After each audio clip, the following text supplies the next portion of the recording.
Selamat pagi teman-teman, jumpa lagi dengan Londo Jenar. Kali ini saya akan meliput persiapan Gereja Santa Perawan Maria Purworejo untuk pembukaan pintu gerbang jubileum peziarah di tahun 2025. Apa saja yang kami persiapan di gereja kami Santa Perawan Maria Purworejo? Yuk ikuti. Dari pintu gerbang pinggir jalan raya teman-teman. Nanti pintu gerbang utama akan ditutup nanti. Ini masih dipakai untuk misa pagi. Dengan kebaptisan yang kita terima, kita tidak hanya membawa misi Yesus, tetapi lebih dahulu adalah kita dimurnikan kembali. Kita disucikan kembali sebagai anak-anak Allah. Dan tentunya kita menjadi ahli waris keselamatan. Caranya bagi keluarga, ketika kita mampu berbuat sesuatu yang baik, kita menjadi anak-anak yang dikasihi oleh Allah, karena hidup kita berkenan kepada Dia. Keegoisan diri kita dan segala macam hal yang membuat kita hidup kita dalam kegelapan. Kasih kepada Allah aku Tuhan menjawab, Tuhan diberkatilah umat-Nya. Semoga para pemimpin bangsa di dunia ini selalu diterangi oleh sabda-Mu agar bagi kita semua menanti-nantikan kedatangan Sang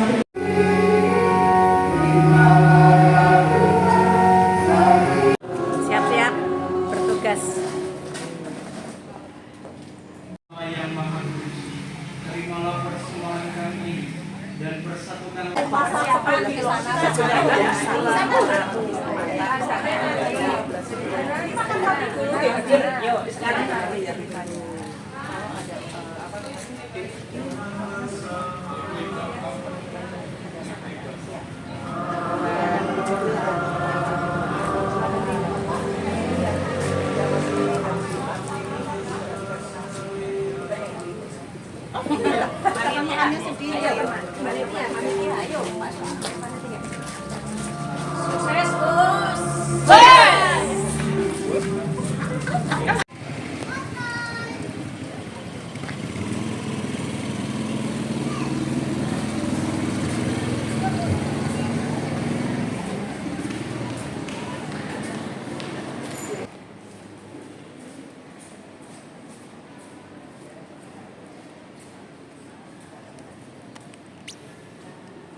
Ini merchandise-nya nih. Silakan digorong, silakan. Nah, macam-macam nih. Jangan lupa. Iya, ada payung. Heboh sekali. Ini heboh-heboh pokoknya. Ada kaos-kaos. Beli-beli, ada muk, ada gantungan kunci. Ada kaos-kaos, mantap. Ada payung. Sarapan pagi kita. Halo, saya dibeli.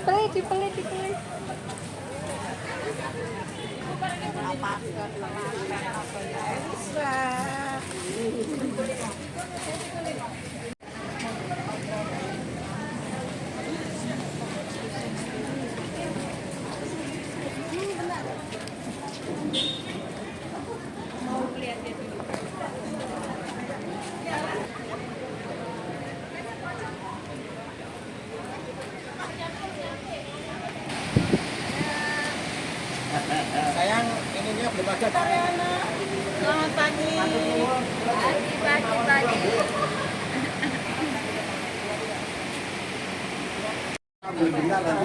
Beneran ya? Ya, sip. Masukin.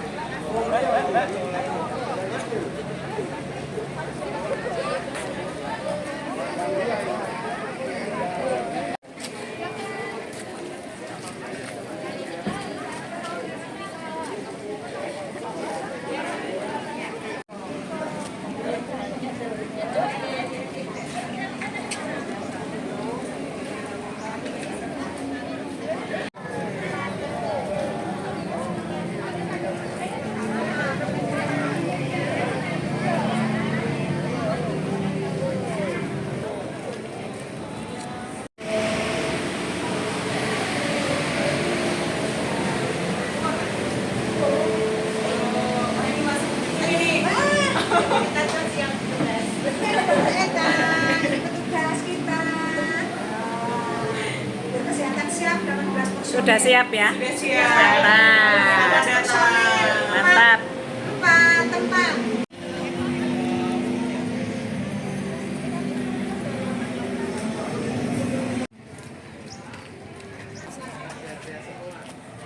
Ya, harus.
Selamat datang Romo. Terima kasih. Lucu Romo, lucu. Ini frater-frater kita nih. Nah.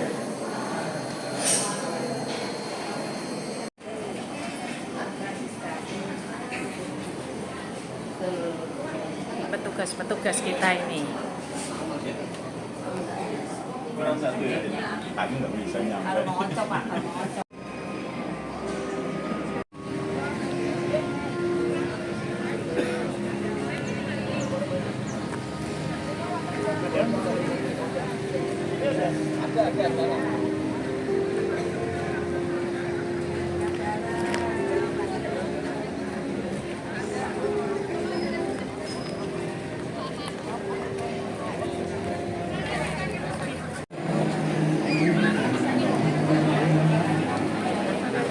Sudah penuh.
Perayaan ini merupakan waktu khusus untuk pengampunan dosa, pembebasan dari hukuman dosa, dan kesempatan bagi umat untuk memperbaiki iman melalui ziarah dan pertobatan.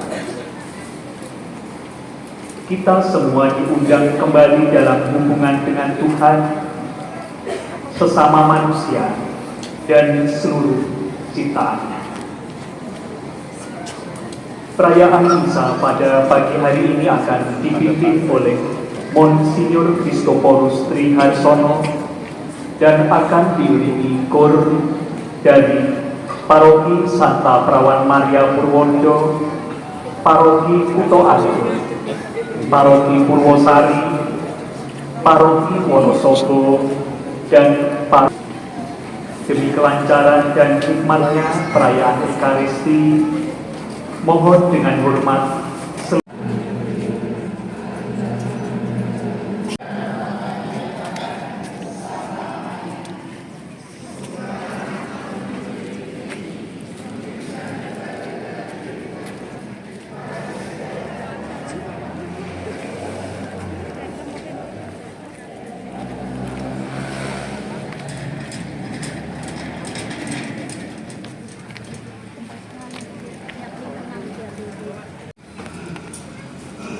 dalam nama Bapa dan Putra dan Roh Kudus.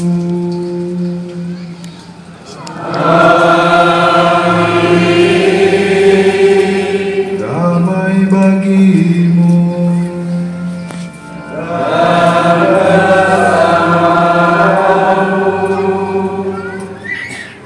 Saudara-saudari terkasih, Bapak Paus Fransiskus telah menetapkan tahun 2025 sebagai tahun yubileum dengan tema harapan tidak pernah mengecewakan.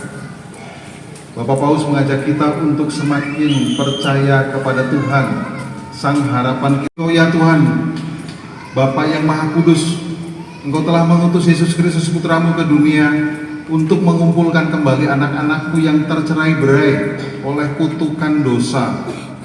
Engkau mengutus Dia untuk menyatukan kami di dalam satu kawanan domba penggembalaan. Dialah gembala yang baik. Dialah pintu di mana semua yang mengikuti Dia akan masuk dengan selamat dan menemukan padang rumput yang hijau.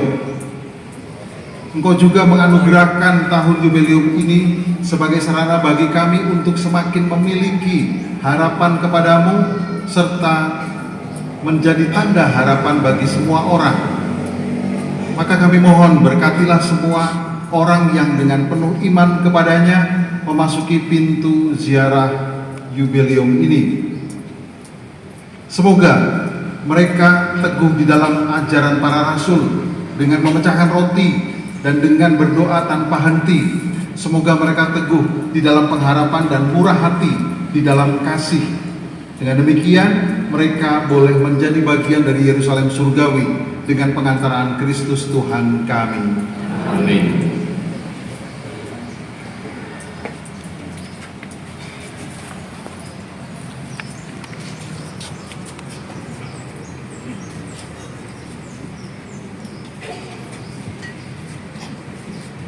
Angkatlah kepalamu hai pintu-pintu gerbang, dan terangkatlah pintu-pintu abadi, Supaya masuklah Raja kemuliaan.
Saudara-saudari, marilah kita pergi dalam nama Kristus. Dialah jalan yang menuntun kepada Bapa. Dialah kebenaran yang memerdekakan kita. Dialah kehidupan yang telah mengalahkan kematian. Terpujilah salib Kristus, satu-satunya harapan kita. Tuhan, harapan kami tidak akan pernah takut.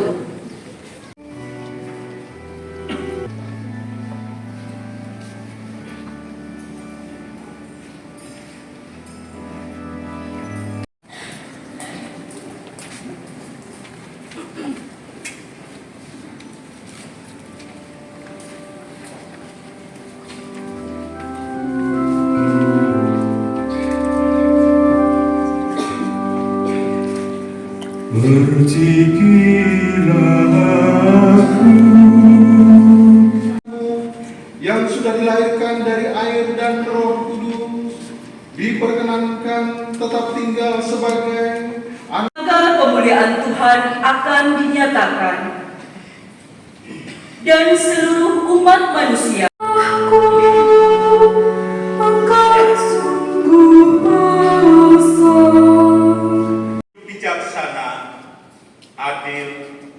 dan beribadah di dalam sambil menantikan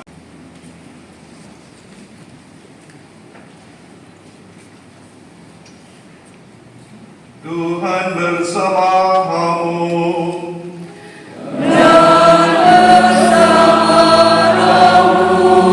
Inilah Injil suci menurut Lukas.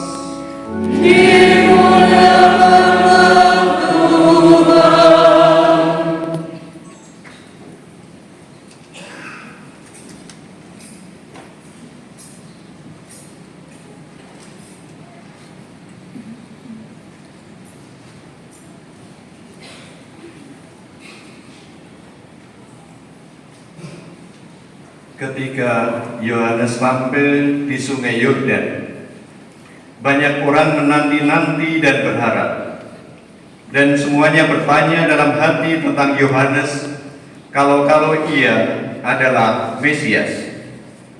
Karena itu Yohanes berkata kepada semua orang itu, "Aku membaptis kamu dengan air, tetapi Dia yang lebih berkuasa daripada aku akan datang, dan membuka tali kasutnya pun aku tidak layak. Ia akan membaptis kamu dengan Roh Kudus dan dengan api." Ketika seluruh orang banyak itu telah dibaptis, dan ketika Yesus sedang berdoa, setelah ia juga dibaptis, terbukalah langit dan turunlah Roh Kudus dalam rupa burung merpati ke atasnya. Terdengarlah suara dari langit, "Engkaulah putraku yang terkasih, kepadamulah aku berkenan." Demikianlah sabda Tuhan. Terpujilah Kristus. Para bruder, suster, frater, Bapak dan Ibu, saudara-saudariku semua, dan anak-anakku sekalian, selamat pagi berkah dalam. Selamat pagi berkah dalam. Selamat Natal dan Tahun Baru. Selamat Natal dan Tahun Baru. Masih boleh ya mengucapkan Natal di sini, masih boleh. Tapi ada yang Natalan nanti itu di tempat pendidikan yang bagus sebetulnya. Tapi Natalannya nanti tanggal 22 Februari.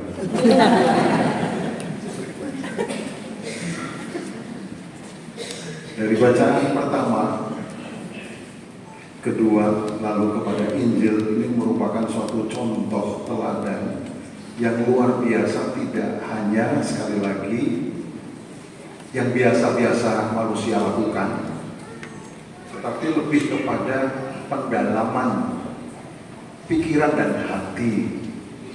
Maka kita suka mendengar yang namanya deso. Itu sebenarnya bukan menunjukkan kepada desa tempat atau orang-orang yang hidup di desa atau kemiskinan dari desa itu. Yang namanya deso itu sekali lagi mengarah kepada soal pikiran, mengarah kepada soal hati. Jadi yang diserang namanya udah deso itu pasti pikiran dan hatinya, bukan sekali lagi meremehkan, menjelekkan atau yang lain. Ini kalau istilah Jawanya itu ada, ngopine kurang adoh, dolane kurang wengi, turune kurang kental. Maksudnya iler ya orang. Jadi walaupun kadang-kadang tingkat kita setinggi apapun, kepintaran kita sebaik apapun, dan apalagi juga mungkin titel kita dan seterusnya, tapi sekali lagi kalau segala-galanya nggak didalami, ya itu tadi deso. Biasanya deso itu apa yang dipikirkan? Sing elek wae diomong, sing apik diomong. Tapi sering-sering yang diomong adalah yang jelek. Jadi bukan mendalam itu, tapi malah justru yang keluar. Kalau dalam istilah yang lain di Jawa Barat itu dusun loh. Jadi istilahnya benar-benar itu kalau nggak jahat, kalau enggak selalu membicarakan sesuatu yang buruk, dan sekali lagi tidak ada hati dan tidak ada sebetulnya pemikiran yang bagus. Jadi saya kadang-kadang setuju juga dengan anak raja itu. Anak raja pernah menyampaikan, hari ini masih minta kerjaan kepada orang tua, hari ini masih minta proyek pada orang tua, hari ini masih tempat dan sebagainya. Besok. Jadi semakin tinggi harusnya semakin lebih baik, semakin lebih. Nah ini sini nanti dari bacaan pertama, kedua, dan selanjutnya dalam Injil luar biasa mendalamnya. Kita diajari sungguh.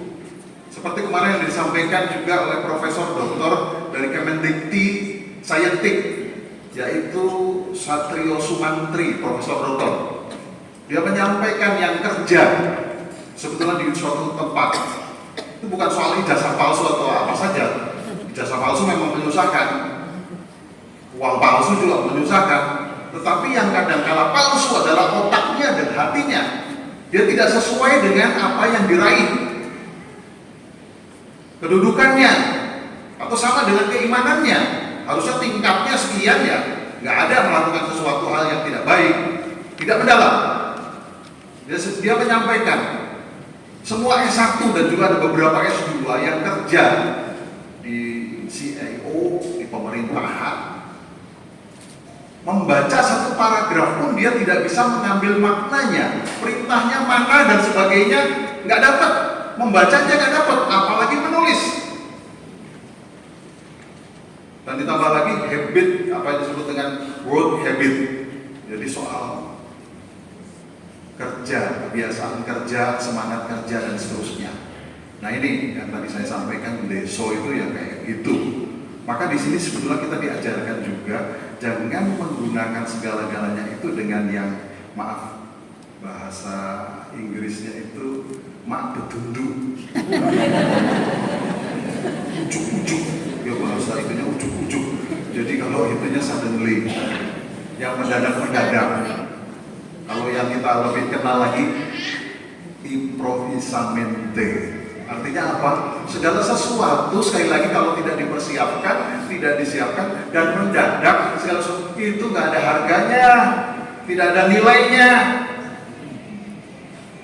Maka di sini diajarkan sungguh kalau kita dapat kata penghiburan dari Allah, kalau kita dapat ketenangan dari Allah, kalau kita disebut juga dengan dibawa, kalau anak-anaknya dipangku, sedangkan orang tuanya sebagai pemimpinnya dituntun dengan baik, itu karena Tuhan itu mempersiapkan semuanya, tidak ujuk-ujuk, tidak yang disebut juga dengan kembali lagi mendadak. Jadi segala-gala kasih Tuhan, tahun ini yang disebut juga dengan tahun yubileum adalah memang segala-galanya dipersiapkan. Ambil contoh bacaan pertama, kitab Yesaya dong. Allah mau datang, Allah mau menyelamatkan, Allah mau sungguh mencintai manusia, Allah pengen menyiapkan untuk tempat nanti surga dan sebagainya yang penuh pengharapan itu disiapkan. Semuanya disiapkan dengan niat yang bagus, direncanakan. Dari kita biasanya sudah ada. Maka sangat aneh sekali kalau kita nggak menangkap Kristus hadir ke dunia untuk menyelamatkan siapa dan sebagainya. Masih menanti-nanti di Wailing Wall, masih menanti-menanti, itu bukan pinter ya. Masih menanti di tembok ratapan itu, masih belum ada Mesias sampai saat ini. Bahkan mengetahui Mesias adalah orang yang hebat, orang yang tinggi, orang yang pinter, orang yang kaya, orang dan sebagainya. Justru sebaliknya Tuhan. Nah ini kalau sekali lagi kita juga nggak mempersiapkan, nggak punya rencana dan sebagainya, apalagi inisiatif duluan, ini cerdas. Jadi Allah luar biasa, lebih dahulu dengan inisiatif. Makanya namanya tahun ini adalah ada yang disebut dengan indulgensi, segala kebaikan, segala pengampunan dan seterusnya. Allah lebih dahulu. Bahkan kalau mengampuni orang lebih dahulu, ini dalam sekali. Bukan kalau ada orang yang sudah melakukan dan seterusnya baru kita ampuni, tapi sebelumnya, sehingga orang itu juga belum melakukan dosa, dia sudah tidak akan melakukan dosa. Ini rahmat Allah. Ini disebut indulgensi yang sebelumnya, lebih dahulu. Kalau kita ada menangkap juga ini pesan untuk siapa? Ya, ada seperti tadi, seperti yang SKS, sistem kebut semalam. Itu yang bahaya, hanya dapat, kalau belajar hanya sistem kebut semalam, hanya malam itu belajar, lalu hanya hafalan, lalu masuk. Tapi tidak direncanakan, tidak disiapkan, tidak ada niat dan seterusnya. Hasilnya itu tadi hanya mungkin nilainya besar, tetapi tidak ada isinya, tidak ada nilainya. Nah, kita membaca bacaan pertama juga sama, bukannya mendadak, tetapi kembali lagi kita itu harus menangkap bukan gembalanya yang saat ini kita mau dengar. Jadi kita kalau menilai, wah kita nih gembalanya, kita harus bisa menangkap kita itu dombanya yang siap diarahkan, yang siap. Sekali lagi, orang jadi jangan hanya berpikir saya gembala, tetapi di sini kita itu domba yang bersalah, yang tersesat, yang mau dibawa. Itu nomor satu. Pengajaran yang bagus sekali. Kalau mau ada sesuatu, mulailah dari sebetulnya kita itu yang rendah, kita itu yang kecil, kita itu yang betul-betul membutuhkan bimbingan Tuhan kalau kita mau merenungkan dan posisikan dalam bacaan pertama. Lalu dalam bacaan kedua, soal kasih. Kasih itu adalah yang terbesar kalau Tuhan menyerahkan nyawa demi untuk mengampuni umat manusia, demi untuk surga, demi untuk penyelamatan seluruh dunia. Nyawanya yang diserahkan. Jadi kasih yang terbesar adalah nyawa, kehidupan. Tapi di sini mau digarisbawahi, kita bisa menangkap. Ternyata kita sekarang adalah bukan lagi soal kayak martir, kadang-kadang mati konyol, tapi kayak martir bahwa ada bukan. Tapi kembali lagi, ketika kita bisa mengampuni sesama, mendalam. Namanya kasih itu pengampunan. Bukan hanya memberi, tapi ngasih itu pengampunan sebelum orang lain datang dan sekali lagi kita sudah disakiti dan seterusnya, tetapi sudah menunggu pengampunan. Ini pemberian, ini kasih yang sebetulnya sekarang kita ini bisa mendalam menangkap dari pengorbanan Allah sendiri melalui Yesus Kristus. Jadi belajarlah untuk sekali lagi juga meninggalkan, melupakan dan tidak mengingat-ingat sesuatu yang buruk, terutama pada diri kita, tetapi lebih-lebih kepada yang lain. Itu kasih. Walaupun kita memberi banyak, kalau kita menganggap kesalahan orang terus, mengingat sesuatu kekurangan orang terus, dosa orang terus, tidak melupakan dan tidak mengingat-ingat harusnya, dan tinggalkan semua. Kita sekarang belajar. Kenapa? Ada pengharapan di depan. Ada yang disebut dengan kudus di depan. Ada yang disebut dengan adil dan bijaksana. Mengarah kepada apa? Kalau bacaan kedua ini, baptis. Nanti kita juga menangkap baptis di tulisan dalam terakhirnya Injil siapa? Dalam Matius atau Injil Lukas. Datanglah kepada semua orang baptislah. Sekali lagi kalau letter kayak gitu juga nggak benar. Kita masa-masa orang kristenisasi, katolikisasi. Di sini artinya baptis adalah ketika sebetulnya hidup baru atau yang disebut lahir kembali, lalu mengarah kepada kehidupan kekal. Maka di kita kenal sekali baptis rindu, baptis darah, dan baptis biasa. Yang terbaik adalah baptis biasa, bukan yang hebat-hebat itu rindu darah berat. Tapi yang biasa siapa? Yang dari bayi atau yang sedang memilih sendiri, sudah dewasa, itu baptis biasa. Itu baptis yang nomor 1 dibandingkan kita menunggu baptis rindu, baptis dan sebagainya. Kita ada seperti itu. Jadi bukan memaksa orang untuk semuanya dibaptis, tapi hidupnya baru. Orang lain pun mungkin tidak sekali lagi harus dibaptis secara air dan Roh Kudus. Itu baptis itu mendalam. Maka melupakan yang fasik, melupakan dunia ini, melupakan kesalahan-kesalahan dan dosa, melupakan kejahatan-kejahatan. Mari kita di tahun yang sangat rahim ini, tahun yang sangat indulgensi ini, yang dari Tuhan diajarkan pada kita, lupakan semua yang sudah-sudah. Memulai yang baru, tidak ingat-ingat lagi siapapun itu. Entah itu umat, entah itu kelompok, entah itu romo, entah itu siapapun, dan termasuk yang lama-lama yang buruk-buruk buruk ini diajarin, maka kita dapat kasih pengampunan, nggak mengulang-ulang kembali cerita-cerita lama. Ini tahun yang disebut Yubileum. Lalu yang bacaan Injil, Bapak dan Ibu saudara-saudara terkasih, ini lebih mendasar lagi. Memang nanti pada Kristus puncaknya, tetapi ini sudah ada orang-orang yang sudah mengikuti, termasuk di sini Yohanes Pembaptis. Yohanes Pembaptis ini punya segalanya, punya yang disebut juga pengikut banyak sekali. Kristus belum apa-apa, dia punya segala-galanya, dia bisa menentukan, dan bahkan dengan bebas dia memilih yang terbaik. Dia tuh pantas jadi pemimpin, dia mumpuni, dia layak. Tapi dia selalu mengatakan, bukan saya. Maka kalau ada orang sederhana, sebetulnya posisinya sederhana, dia mampu, dia punya segala-galanya, dia tidak mau gunakan. Ambil contoh, Paus kita, segala-galanya ada, dia punya.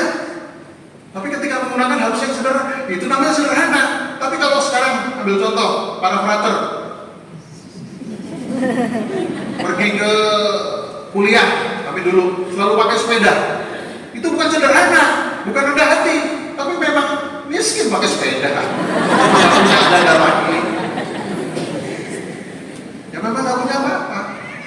Jadi bukan sederhana itu adalah ketika kita memang nggak punya, bukan. Tapi ketika kita sebetulnya mumpuni, mampu dan seterusnya, dia langsung mengatakan dia tidak menggunakan dan dia tidak selalu menggunakan hal-hal yang serba itu apa yang ada dan mewah itu. Nah di sini termasuk Yohanes Pembaptis sebenarnya kalau mau mumpuni, bohongi, dia mau mengangkat, dia bisa.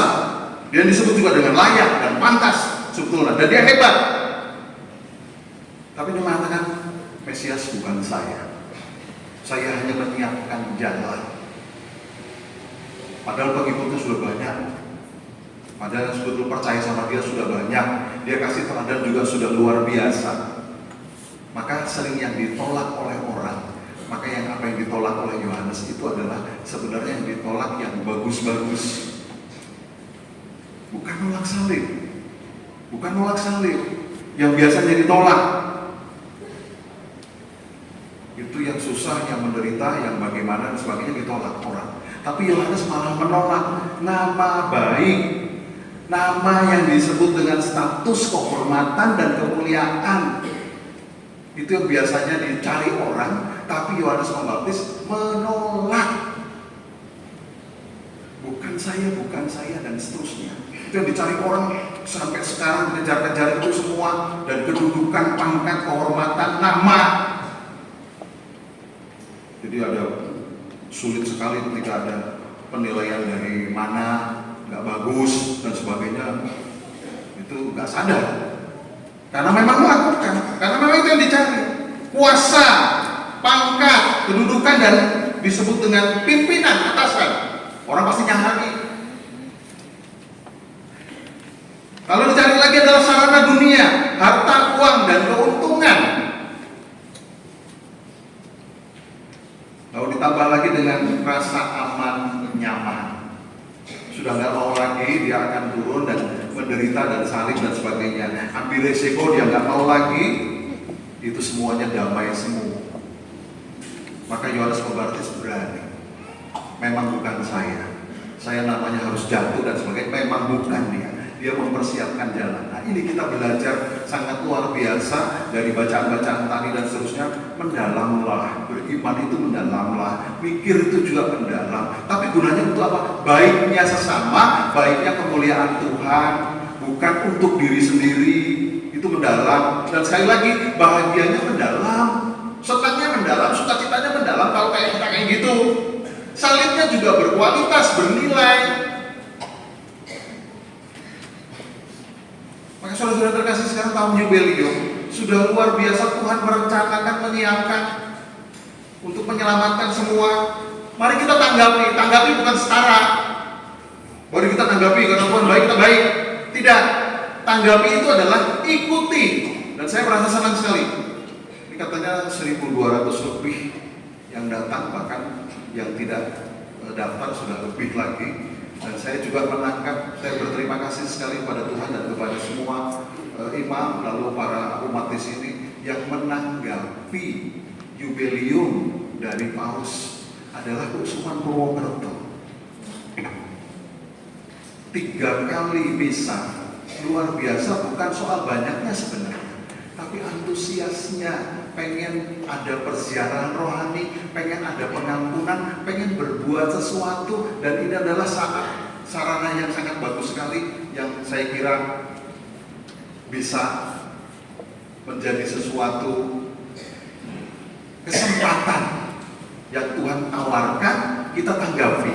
Tanggapi itu berarti menerima, bukan membalas, tapi mendengarkan, diam, hening, berdoa. Itu tidak setara dengan kebaikan Tuhan, tapi menerima itu dan menjalankan apa yang menjadi.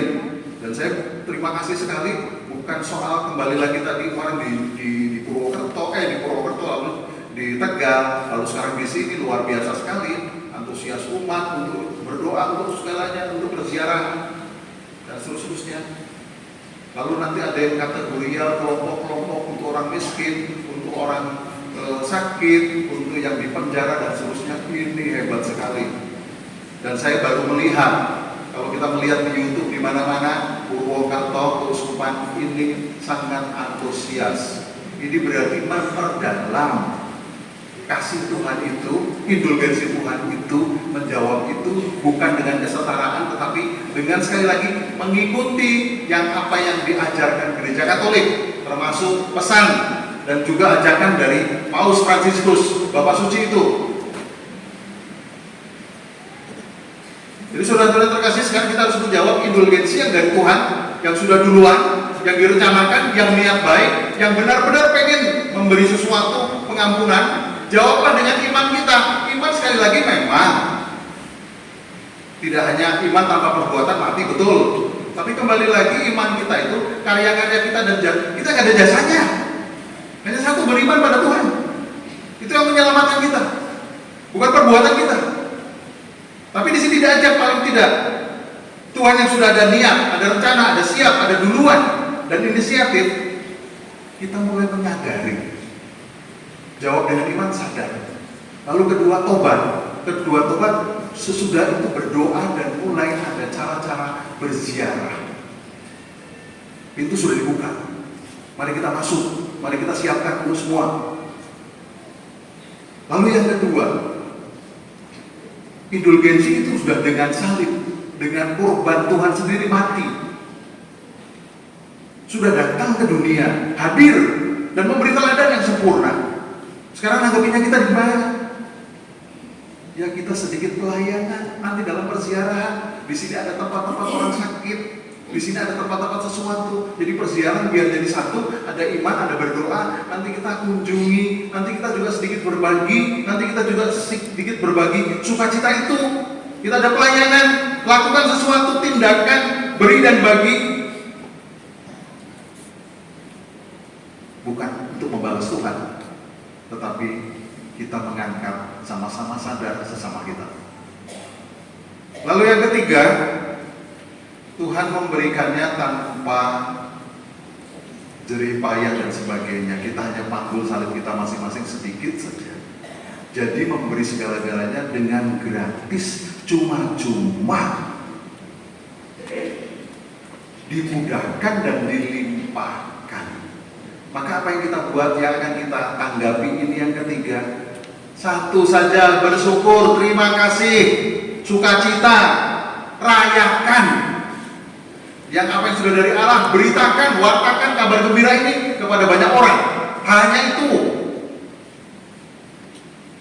Tuhan mendalam sekali, maka kita sedikit juga mikir, sedikit juga sadar, sedikit merenungkan, sedikit lebih memperdalam hal tersebut. Sehingga sekali lagi otak kita, hati kita, iman kita itu gak palsu.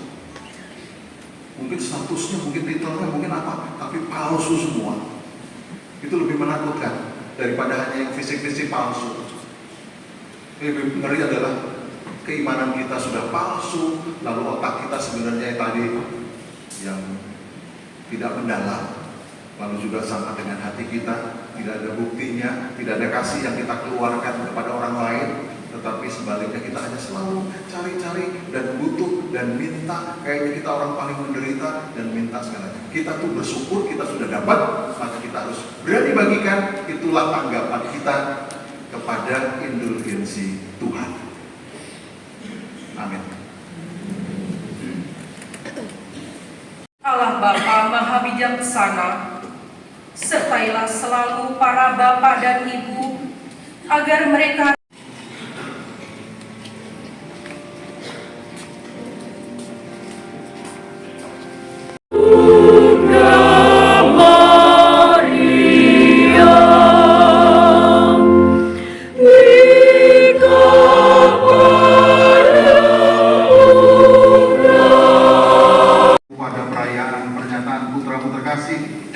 ubahlah persembahan ini menjadi kurban Kristus yang karena belas kasih-Nya berkenan menghapus dosa.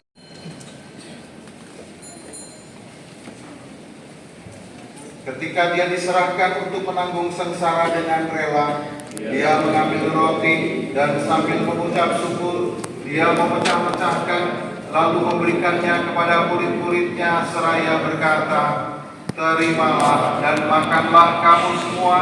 Inilah tubuhku yang diserahkan bagimu."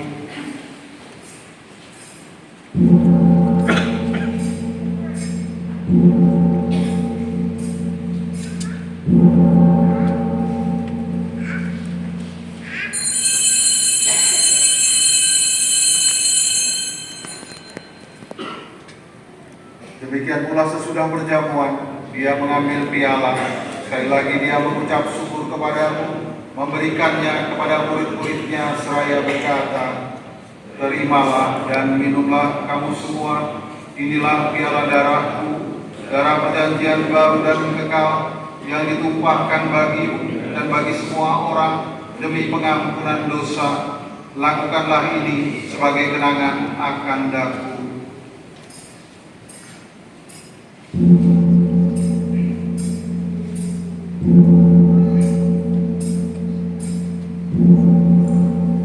Dia bersama Dia dan dalam Dia, bagimu Allah yang Maha Kuasa, dalam persekutuan dengan Roh Kudus, segala hormat dan kemuliaan sepanjang segala masa.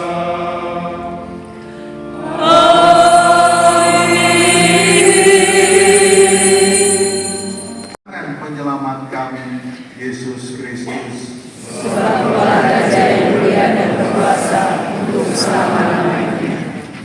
Tuhan Yesuslah Dia yang menghapus dosa dunia. Berbahagialah saudara-saudari yang diundang ke perjamuan Anak Domba. Tuhan, saya tidak pantas menatap pada saya, tetapi katakanlah saja maka saya akan sembuh. Hadapan-Mu Tuhan, Kau curahkan cinta-Mu. Apakah artiku bagimu?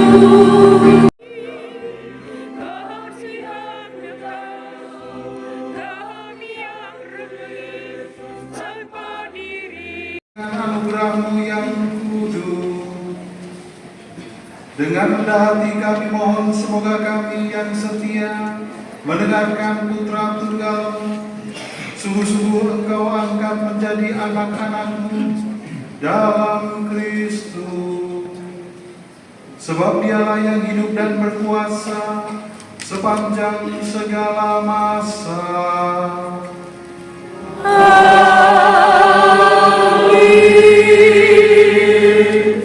Purworejo menjadi salah satu pintu ziarah Yubilium. Pada malam Natal yang lalu, Bapak Suci Fransiskus telah membuka tahun Yubileum 2025 bagi gereja seluruh dunia. Di setiap keuskupan, tahun Yubileum dibuka pada tanggal 29 Desember bertepatan dengan Pesta Keluarga Kudus. Saya telah menetapkan 3 gereja di keuskupan kita menjadi tempat ziarah Yubileum, yaitu Gereja Katedral Kristus Raja Purwokerto, Gereja Hati Kudus Yesus Tegal, dan Gereja Santa Perawan Maria Purworejo. Maka dengan ini saya menyatakan secara resmi bahwa mulai saat ini Gereja Santa Perawan Maria Purworejo ini menjadi tempat ziarah Yubileum tahun 2025.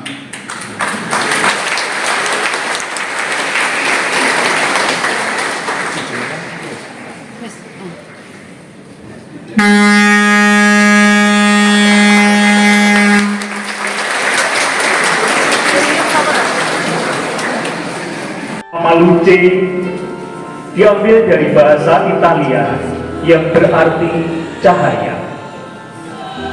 Kehadirannya dirancang untuk menyambut para peziarah, khususnya generasi muda. Luce digambarkan sebagai sosok pemandu yang penuh makna. Jas hujan kuning terinspirasi dari warna bendera Vatikan yang melambangkan kemampuan melewati badai kehidupan. Sepatu pun berlumuran lumpur, menandakan perjalanan panjang yang penuh rintangan, dengan tongkat ziarah sebagai simbol perjalanan spiritual menuju keabadian. Mata berwarna biru dan bercahaya seperti cangkang kerang yang melambangkan harapan hati dan perjalanan spiritual.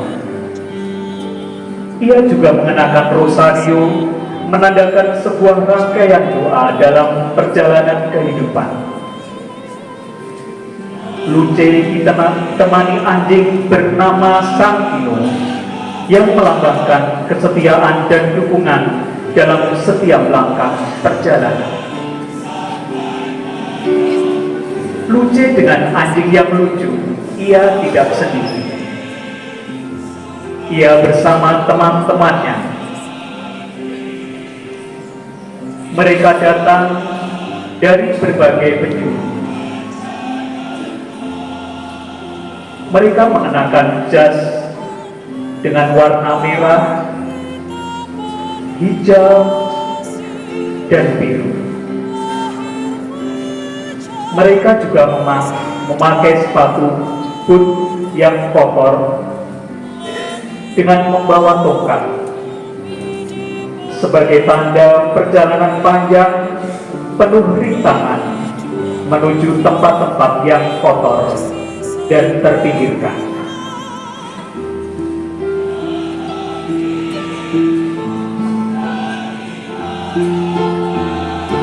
Dalam perjalanan menuju pengharapan, mereka dikuatkan dalam doa perjalanan kehidupan.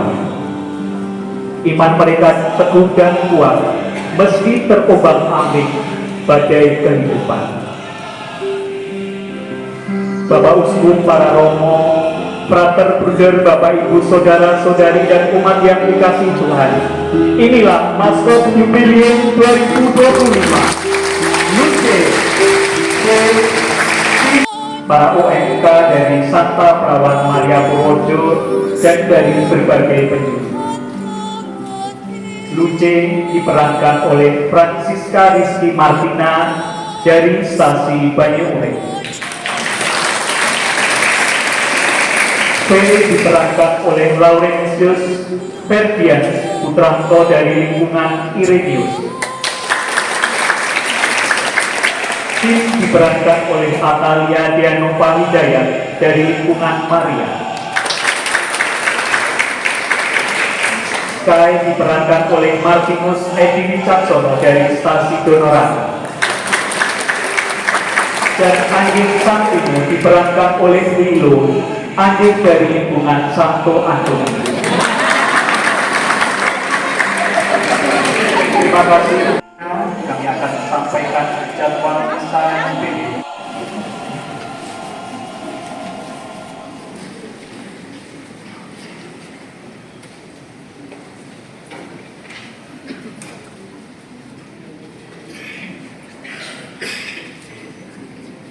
Tuhan bersamamu. Dan bersama rohmu. Perawan Maria mengendaki penebusan umat manusia dengan kerahimannya, berkenan melimpahkan berkatnya kepada saudara.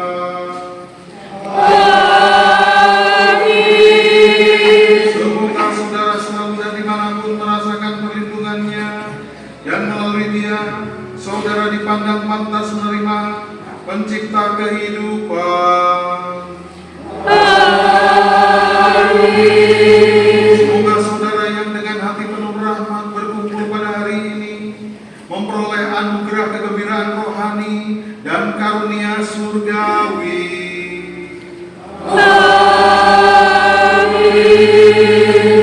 Dan semoga berkat Allah yang Maha Kuasa, Bapa dan Putera dan Roh Kudus.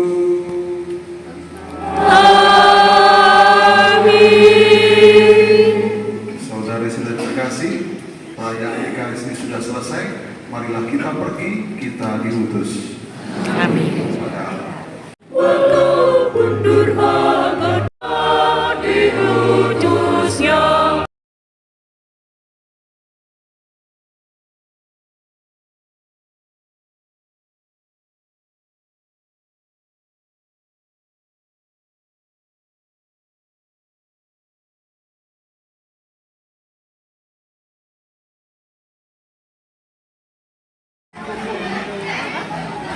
Teh catut.